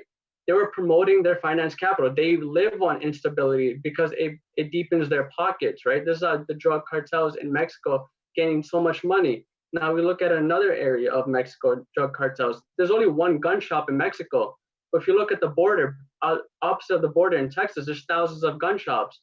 You know, guns are being sent from Texas, the United States to Mexico because of these banks, right? Of the HSBC, the JP Morgans. We all know about the finance the scandal that just happened recently with FinCEN, where JP Morgan and other banks were giving money to terrorist organizations, drug cartels in Mexico. They breed on instability in Mexico and Latin America. And this isn't just now, this has been going on for decades. You know, for example, Citibank, they said that countries don't go bankrupt. They had the largest mass transfer of wealth from the United States to Latin America since the Marshall Plan, right? Finance capital has been promoting domestic abuse. And this is not going to stop as long as finance capital and profits, the interest of profits exist. This is why, you know, the systemic issue is capitalism. You can't reform something that's systemically wrong, right? You have to overthrow that system themselves. And even going on, you know, JP had talked about the indigenous people, right, being kidnapped. Well, you know, survivors of domestic abuse and are twice as likely to attempt suicide. And the suicide rates in the United States right now are the highest since World War II. And they're particularly higher amongst Native Americans and Alaskan Natives, those who are most marginalized and those are mostly forgotten. And this isn't, I'm sure this isn't just in the United States, I'm sure this is in other countries like Canada, Mexico, where indigenous people are not given the same treatment as others, right? Even in the United States, female suicide rates rose 53% since 1999. This is higher than men, right? So there's a correlation between domestic abuse and the mental health crisis and just the crisis of capitalism, right? Just because you have a great economy doesn't mean that things are going to get better. You know, in Mexico, their economy has only contracted 3 times, so they have been growing since 2000, but they have the highest average annual workers worked and the lowest GDP per capita in OECD. So women are not getting their fair share. The workers overall are not getting this fair share. And when you have banks throughout the globe promoting this sort of behavior and the courts and judges not allowing women to get the proper care that they need, it creates this sick system of just abuse, of this cycle of abuse around the globe, right? And this is not going to end again as long as capitalism exists. Therefore, you know, we have to abolish capitalism, but you know, everyone has said that already. And this is something that has to go on not only in Mexico and the United States, but throughout the globe. You know, JP had talked about the domestic abuse and during the pandemic. France, the great economy of France, right? The glory days of Europe and how we have to be Europe. You know, for domestic abuse in homes in France has risen 40%. That has nothing to do with a bad economy or good economy. This has to do with patriarchy and the institutions that are upheld by capitalism. You know, will patriarchy exist after capitalism? Probably because the ideas won't be, you know, overthrown overnight. Racism will exist after capitalism, but what's most important is the institution that uphold, you know, to promote these ideas of racism, misogyny will no longer exist. Therefore, allowing these ideas to wither away and to have a humane society, not only for, you know, men and women, but everyone else from the LGBTQ community and others as well. And I'll leave it there. Thank you, Abbott. Next on stack, we have Moxie from Hamilton and then Jean from the Bay Area. Hi, thank you very much, Karen. This is a very big issue, obviously, and it touches on a lot of different topics. John already mentioned a little bit about how the question of gender and trans women have already, you know, makes the trouble of femicides so much larger. And obviously there's a particular crisis in Mexico, but this is a crisis that exists everywhere in the world. And in Ontario and in Canada and the United States, you do have an absolute pandemic of the murder of trans people in particular, of course, the murder of women in general.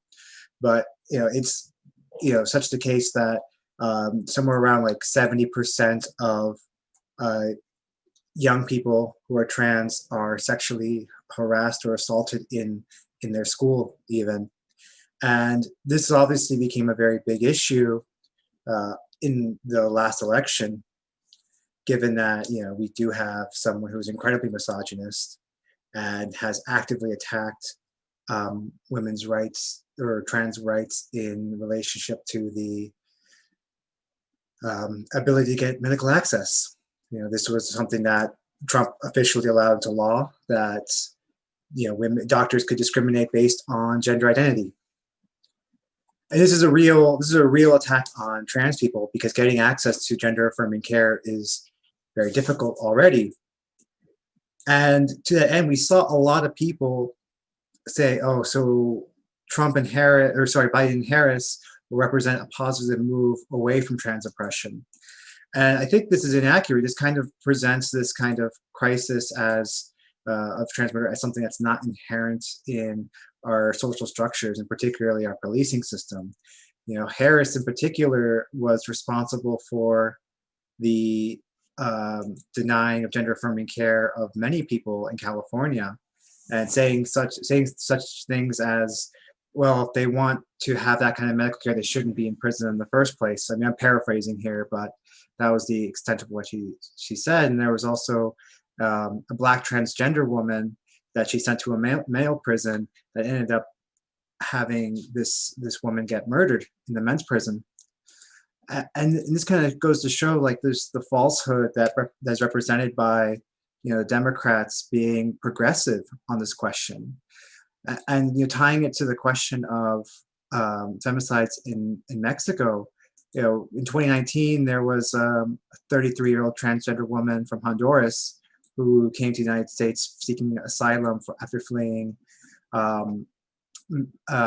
gang violence and repeated sexual assaults. She died in ICE custody.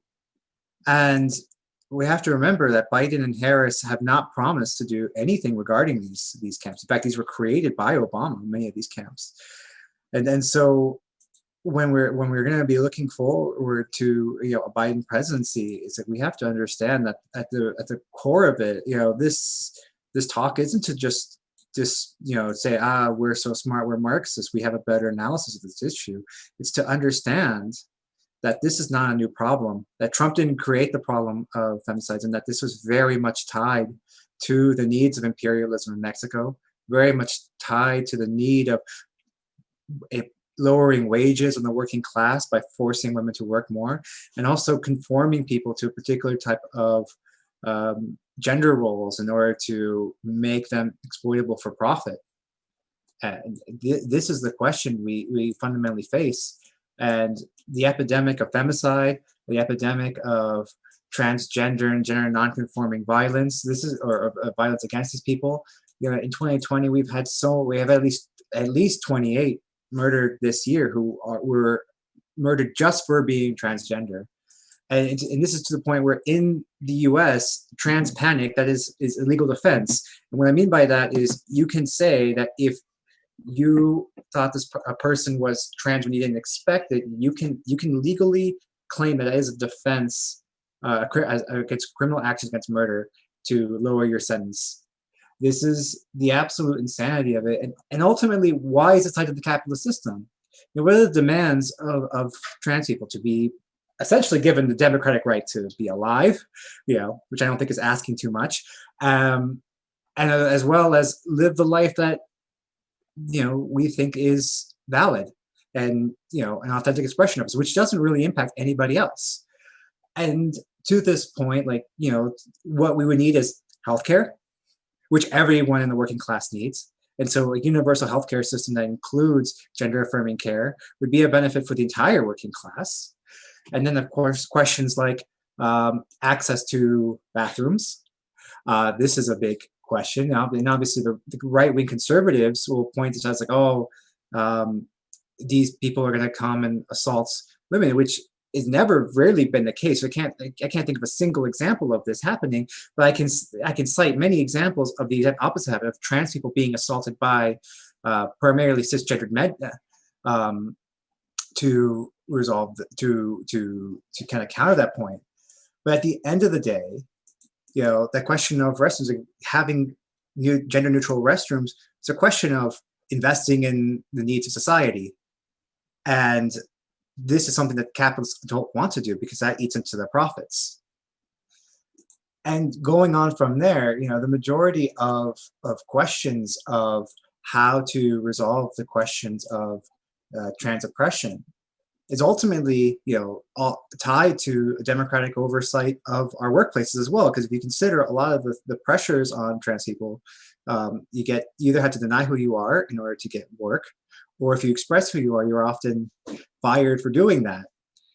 And again, if you were to resolve these questions through workers' control and a guaranteed right to jobs, this question would effectively be eliminated by fighting against the reactionary ideas that it is each other that is fighting against the interests of our own well-being. Rather it's like by linking up these struggles, trans liberation can then be sought as just part of the working class struggle, and a lot of the needs of the working class as a whole will benefit trans people, but vice versa. The fight for trans liberation is very much part of the working class struggle itself, that the things that trans people are fighting for, medical care, workplace safety, the right to a job, the right not to be harassed, these are things everyone wants. And so ultimately, the needs and the oppression of the LGBT community is not just an isolated fight for oppressed leaders, but rather a struggle for freedom that all of us want. And of course, trans liberation means it can't just be left to the trans community itself, a very isolated, marginalized community to fight, but must be wholeheartedly taken up by the working class and its organization. And by that method, we can fight for real gender liberation, real trans freedom, and to that end, the emancipation of emancipation from all exploitation and oppression. Thank you. Thanks, Moxie. And next on stack, we have Jean from the Bay Area, and after Jean is Shahab from New York. All right, can everybody hear me? You can? All right, great. Okay, so this has been a great discussion so far. I just had like a couple of notes on the issues. Some of this may have already been addressed, but I think it'd be worth going over. I wanted to point out the ubiquity of sexism that you see across the world. Mexican femicides obviously being a very prime example of this.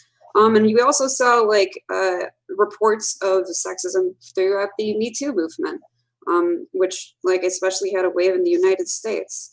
It seems like actually that it's so ubiquitous that at some point it kind of makes sense that some people would draw the conclusion that this is just the way things are, that this is just an unchanging fact of humanity. As like Marx wrote down in the German ideology, the ruling ideas are those of the ruling class. Capitalism is eternal, and so is violence against women. But this is actually far from the case. I mean, Engels pointed out, as people have mentioned so far in Family and Private Property in the State, just how and why this sort of arose. And this has been later confirmed by modern anthropology. Far from being the selfish, brutal past of modern humans, that's far from that being the case. They actually had a relatively equal society, in some ways more equal than the civilized societies that came after it. This was born out of necessity because everybody had to pull their own weight. There could be no non-working people. There could be no people that should just do X or could just do Y. So as a result, everybody needed to cooperate in order to survive. This was based off of scarcity. And obviously, as communists, we want something that operates on a different level. But this is still important to acknowledge. Because wherever class society has arisen, the position of women has fallen. Because women are used to propagate an heir, a line, or workforce. And from here, we derive like a number of other distortions. As already mentioned by other comrades, we have transphobia, we have homophobia, we have even like gender-specific ageism against women. And these are born from the backwards ideas of those who have the position of being capable or incapable of propagating the human species. And this is repulsive and will remain until we break the holds of class society. And it is here that I am a Marxist, because this shows the difference between Marxism and feminism. Feminism cannot give me an answer for this, of how this can be stopped. Feminism doesn't point to the roots of it, and instead there's a metaphysical aspect of sexism that isn't really drawn out and isn't pointed to. And as a result, I have to wonder, what then is the goal if you can't actually know for sure you've eradicated sexism once and for all? So I'm a Marxist because I believe this can be changed. We can have a society where the relations between people are not built on these backwards ideas. And will it happen immediately? Obviously not, but it will happen. And that's why, honestly, I'm part of the IMT. Thank you, Jean. And next on stack, we have Shahab. After Shahab, we have Shelby in Minneapolis. And just a reminder that if you do have any questions, you can send them to Danielle and Karen will address them at the end. Also, if everyone could please try to keep it tight toward 5 minutes. We have a lot of speakers to get in. Thanks so much. Yeah, thank you, comrades, for an excellent leadoff and excellent discussion. And I think comrades very, very well laid out the scale of the problem of the oppression of women and of femicides all over the world, and also the ineffectiveness of the ideas of feminism and these academic kind of notions that we hear a lot on the left. But of course, we see that these ideas do have a certain sway in the movement, right? And we encounter them a lot, and we want to have a tactful approach, right? When we present our ideas in comparison to them, right? So when we hear demands like, we want to eliminate abusive language against women, and that this is the way forward, as Marxists, right? We would say, well, we absolutely agree that abusive language against women, it has to go. It's completely unacceptable. But we would look at, the example of a Russian shoe factory in the aftermath of the Russian Revolution that eliminated abusive language on the shop floor, right? They said, curse words are out of the way, because this is it's a holdover from this the exploitation of capitalism, and so the sort of abuse of masters towards slaves, and so they eliminated curse words, right? So you can imagine, you're at work, you stub your toe, you go, oh darn, I got a heckin' boo boo, that kind of stuff. And we can generalize this, right, to any kind of abusive language towards women, towards people of different nationalities, et cetera, et cetera. But we would say that the basis for this is a thorough and robust workers' democracy. It's not something that we can just say that we've eliminated abusive language by writing some rule about it.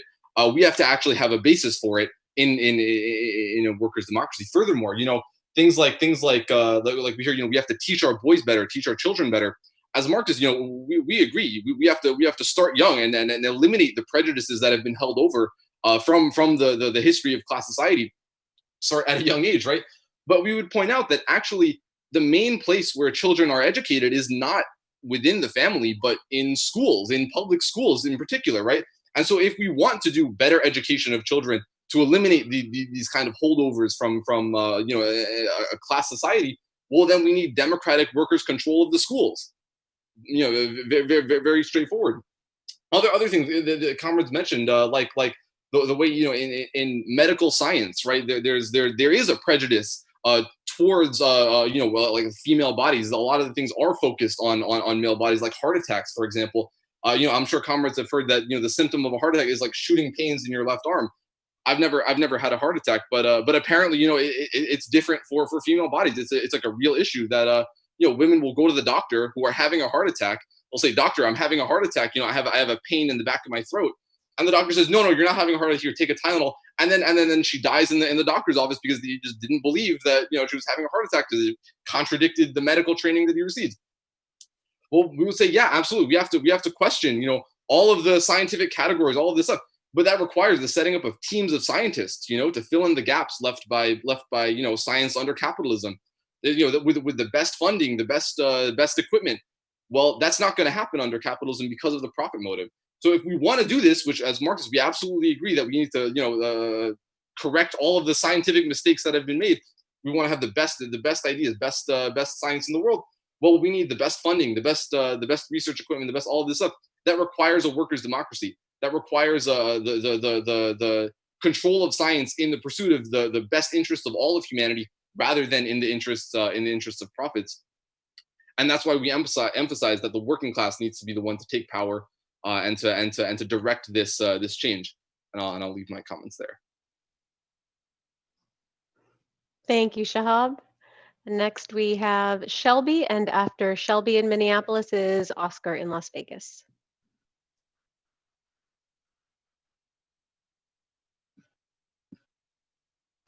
Can you hear me? Okay. Thank you. Gracias a Karen for that excellent lead off and for all of the other contributions. I'm going to set a timer, try and make sure I stay on that 5-minute mark. So I've been in the INP for a little over a year now, and I just want to kind of talk a little bit about some things that really spoke out to me about this lead off and that I've come to understand, being the importance of the long view, in terms of orienting ourselves toward revolution. And I think that kind of speaks to the pitfalls of reform. You know, we need that long view. The importance of an authentic, organic connection with the masses, and then also the need for the movement to be international.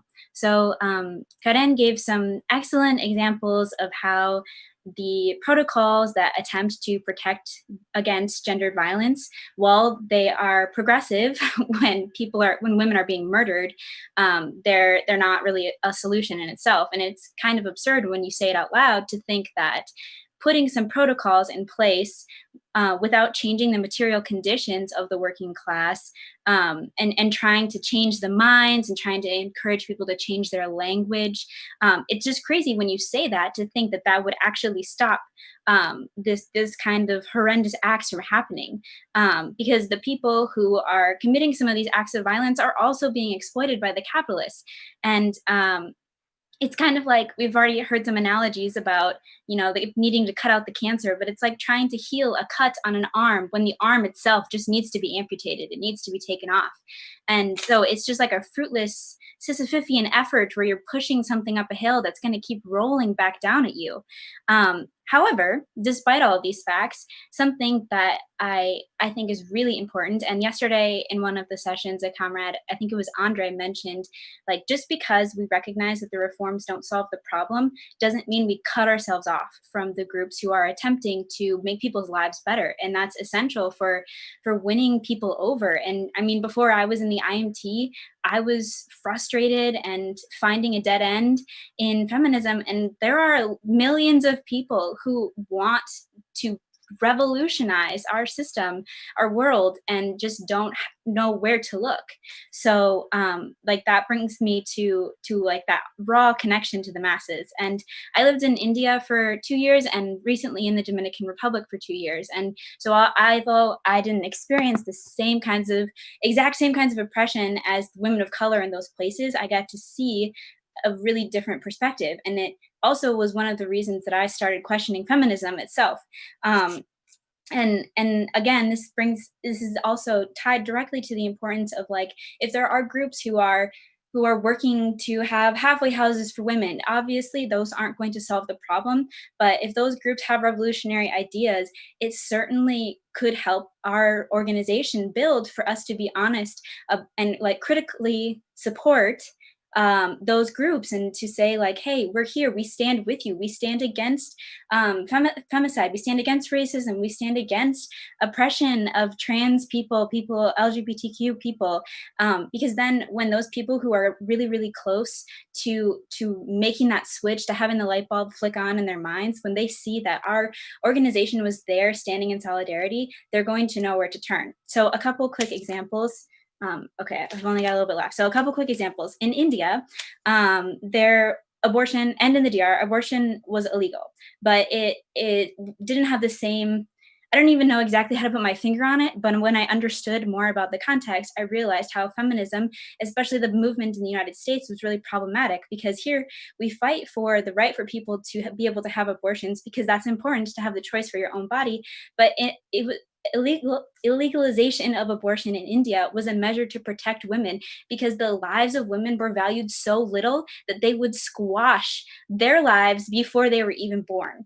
That's so, like, you can't have a gender, like the stupid gender reveal things. You couldn't reveal the gender of an unborn child, because so many people would force women to have abortions if that child was female.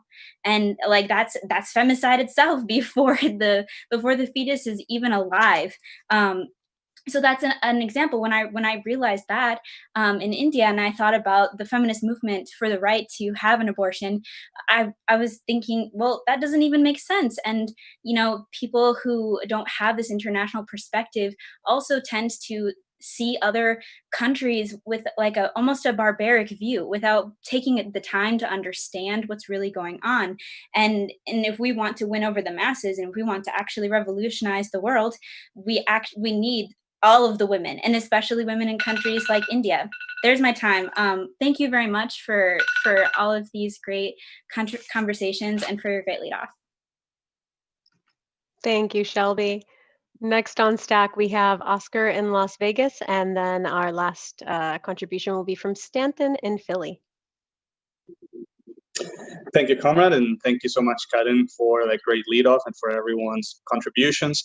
As everyone has pointed out, violence against women in general and femicides in particular is rooted in the material conditions in our society.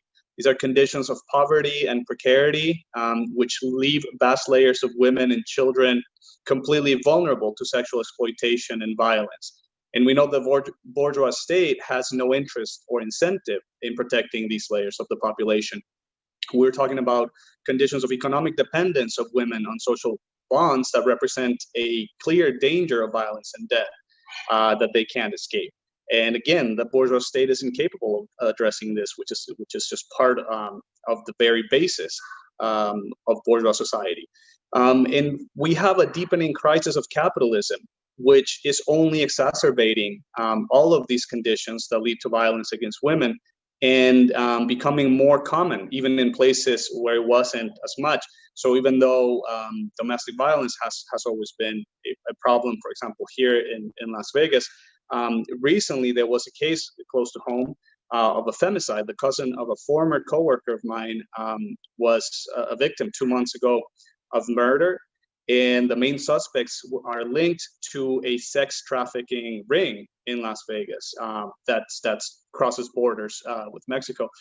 It surfaced that the place, during the media attention, that the place where she was last seen, is casino here, is a well-known hub for sex trafficking through Las Vegas. And the Las Vegas Metro Police Department basically all but abandoned the investigation from the beginning, was saying how just right away how these cases are very difficult to resolve and this and that, and haven't done anything. Most of the attention that the case has received has come from the family of the victim, organizing protests and actions through social media that have been well attended by a lot of people in the community, who know that the only way to get justice now is to get together and do things like these. And I know in the articles about femicides from our Mexican comrades, I have read about how in a lot of cases, anything that was accomplished was through the families getting organized, through communities and things like these. The truth is, the bourgeois state has no material interest, as I said, to combat this, and it won't allocate much in the way of resources to get justice. But we see a glimpse of the alternative under socialism. This justice fought by the families and by the communities. A form of neighborhood committees that could form the basis of organs of justice, of real justice under workers' democracy. But these situations remain inescapable for millions of women. And we have, for example, feminism without a class basis, which calls for a change in culture. And yes, we want the change in culture, but culture is tied to material conditions as well. And it's idealistic to expect to change culture without changing material conditions. So that has to be step one. So when we say that the question confronting us today is socialism or barbarism, this is what we mean. There's no solution to all these problems within capitalism. There can be no end to the abuse and exploitation of women within capitalism. Under this terminal crisis of capitalism, there can only be a worsening of all these problems. So it is for us and for everyone to join this struggle to see socialism in our lifetimes. Forward, comrades. Thank you, Oscar. Our last contribution is from Stanton in Philly, and then we'll hand things back over to Karen. Stanton, go for it. Hi, comrades. I don't have too much to add to this terrific discussion. This has been fantastic, and I'm seeing all types of people speak who I've never gotten a chance to meet or listen to before. So as difficult as this conversation has been to discuss such a touchy subject as femicide, I'm really only being filled with enthusiasm to build socialism in our lifetime and abolish capitalism around the world sooner than later. And the only thing I had to add to this is that, you know, the struggle for women's liberation has, through its history, been directly tied to the struggle for the liberation of the working class. The February Revolution in Russia happened on International Working Women's Day, and this is what overthrew the Tsar. International Working Women's Day itself was created by the Second Socialist International. It was only in 1975, in the midst of so-called second wave feminism, that the term working was taken out of International Working Women's Day, and so now we just have International Women's Day, where women of all the same classes are encouraged to, you know, celebrate in the exact same way for the same reason. And, you know, feminism has sort of forgotten this very, very proud history, very inspiring history of the connection, the organic connection between the women's movement and the labor movement. The Bolshevik Party, the Bolshevik Revolution, was the first. Russia became the first country in the world to legalize abortion once the Bolsheviks took power. They did so in 1918, long before the U.S. ever legalized the right to abortion. You know, one thing we've spent plenty of time talking about how horrible capitalism is, and one of the things it's done is brought women into the labor force. It has created a direct connection between women and their coworkers, be they other women or males or people from all different types of backgrounds. The working class, the labor movement in general, is this organic connection to link up all forms of oppression to liberate all of society. And so I just wanted, and, you know, so we're seeing now in today's world, this sort of like collapse of feminism in very interesting ways recently. For example, I know we all understand it was a mistake for Bernie to take the socialist movement into the Democratic Party, but we also know that the Bernie Sanders movement did sort of ignite this entire new enthusiasm around the world of socialism. And what ended up happening in 2016 is that while a lot of self-proclaimed feminists such as Gloria Steinem were saying that it would be a crime for women not to vote for Hillary Clinton, Bernie Sanders, who was running on a program of class issues, actually got numerically more votes for women in the primaries. There was also an interview where Harvey Weinstein was calling, prior to the Me Too movement, was calling Bernie Sanders a sexist, right? You know, completely ridiculous. And in many ways, we've sort of seen feminism, or we are seeing feminism kind of destroy itself in the eyes of women who understand objectively and you know, subconsciously or consciously their class interests, which are tied to those of the working class as a whole. And so I think, you know, I think going forward, we only have a world to win. The working class today is objectively younger. It's objectively, you know, larger than it's ever been before. And so many people under the age of 39 now outright consider themselves consider themselves socialists, excuse me. So many people under the age of 39 consider themselves socialists, excuse me. So how does the IMT fight for women's rights? We orient ourselves towards the working class as a whole. What group is it that has the largest number of women involved in it in the United States? It's not some specific feminist circle. It's the AFL-CIO, right? The organic body of trade unions, right? Has the largest number of women workers. We take a class basis to understanding the plight of women and the way out, and this is our strong suit. We should celebrate this analysis that we have. It's what separates us from the rest of the left, and it's what's the strongest thing about Marxism, that we understand that all forms of oppression can be rooted out of society because they all find their center in the struggle of the working class to take political power. So thank you, comrades. This has been fantastic, and thank you, Karen. Thank you, Stanton. And that is it for our contributions. Next, we'll hand it back to Karen to wrap up. So Karen. Well, thank you to all of you for the contribution. I think this was a magnificent debate, and I learned a lot of your contributions. Shelby's contribution about the women's condition in India is very interesting. So I think we have to do a deeper analysis of that situation. Well, I'm going to start with the questions that some comrades do during the debate, and then I'm going to finish this lead up with some examples of how we are doing the women's work in Mexico. Well, first, the comrade Chris Crane.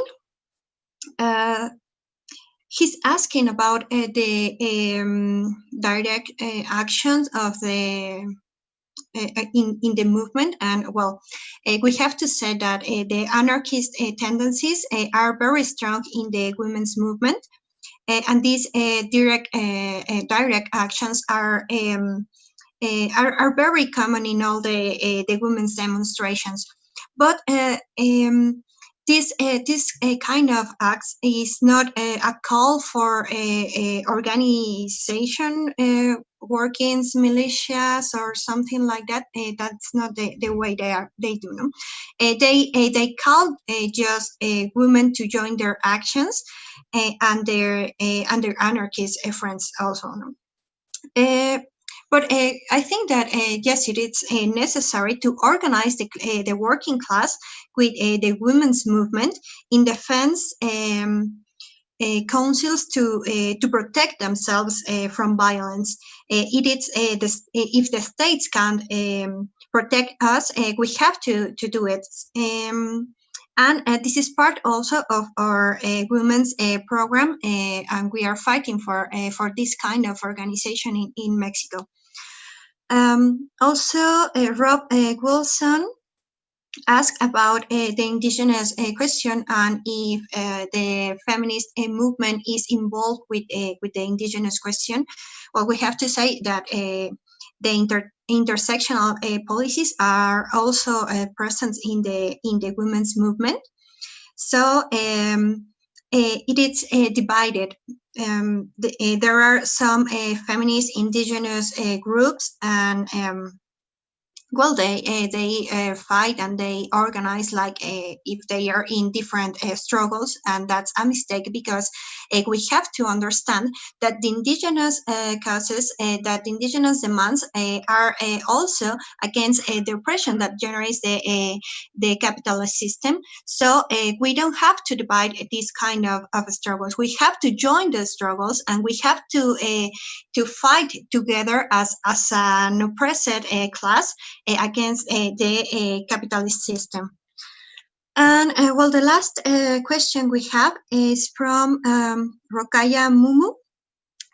She's asking about the academicist feminism, and why we are not agree with this kind of political positions, right? Well, I think it is not wrong to talk about the problem of women. It is necessary to look for answers about the origin of the oppressions.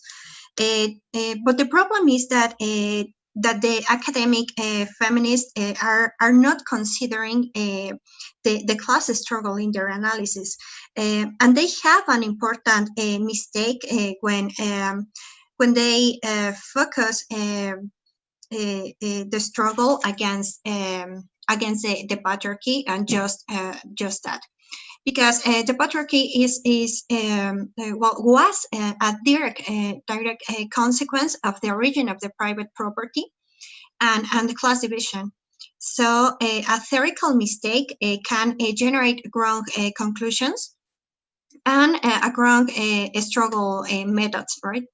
So, well, this is like a separatism, like a intersectional theories, like the legalization of prostitution, wage to domestic work to that will keep women inside their homes, not in the streets.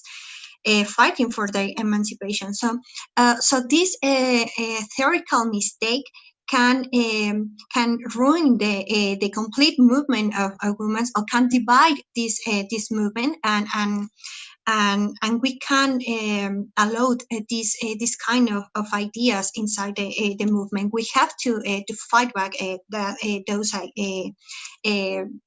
reactionary ideas. So the problem with academic feminism is that it is also completely away of the reality of the women of the working class. For example, women of the working class are not, they don't care about how to have a friendly period. They don't have they don't care about if they have to say todos, todes, todas, that's in Spanish, using an inclusive language. They are not thinking if the kitchen is an oppressive place inside their house, because they are worried about other important things in their lives. No, they are worried about they are worried because their wage is not enough to feed their families. They are worried to return alive to their homes. So that is why we fight for better conditions for the working class and working women, and not for that petty bourgeois politics that the academic feminism is trying to apply to the movement. So we have to understand that this is a class struggle, and our enemy is the capitalist system, and we are going to fight this oppressive system as with the union of the working women and the working class. And we don't have to be involved in all these petty bourgeois political positions, because it is not going to be something that helps the movement going to a victory. Okay. Well, so I think those are the questions. Now I'm going to talk about the political work that we are doing in Mexico about the women questions. Well, we consider that intervention within women's movement is very, very important. As we explained, the political situation warrants it. There is a significant vacuum of ideas within the women's movement that give us the opportunity to explain our ideas and struggle methods. That was the reason why we launched the Revolutionary Women's League platform in 2018. And we began with an internal debate process to prepare our comrades for the intervention in the women's movement. So we start writing one in the series Women, Oppression and Revolution, which consists in 8 booklets. And right now we are in process of writing 5 more booklets. Well, during the pandemic, we organized the Socialist Women's Seminar, Clara Zetkin. And with this, we were able to win 4 new comrades and contacts for other sections of Central and South America. Also, pues, this work is helping us to consolidate our branches in other states, as in Oaxaca and Hidalgo, where we have a very active comrades in women's movement. During the debate, some comrades talk about they come from the feminist ideas, and while that is happening also in Mexico, young women are trying to understand what is happening, and they are looking for alternatives, for struggle alternatives. So they find first the feminism, but then they understand that that we need some different methods to go forward with the women's movement. So so we are doing the same here in Mexico, working with young women that were involved in feminism, and they are having new conclusions and struggle methods. Well, we also write frequently for a special section of our website and for the press. And we give our analysis and balances of recent struggles, as I mentioned. And well, in the same way, we have a permanent campaign to demand justice for Sara Abigail, who was a victim of femicide in Hidalgo state, and she was a sister of one of our leadership's comrades. Also, last week, Bianca, a close friend of our comrades in Cancun, was victim of femicide. And our comrades are organizing with other organizations to launch a campaign asking for justice for Bianca and against the police repression, as the police of Quintana Roo state dispersed with bullets, a mobilization that demand justice for her. So, well, this is the work that we are doing from the Mexican section, from La Izquierda Socialista. And we are convinced that with the correct ideas and the appropriate methods, the women's movement can acquire a great revolutionary force. And we are preparing our cadres to promote it and to fight against the women's oppression and to fight for a socialist revolution. So thank you very much.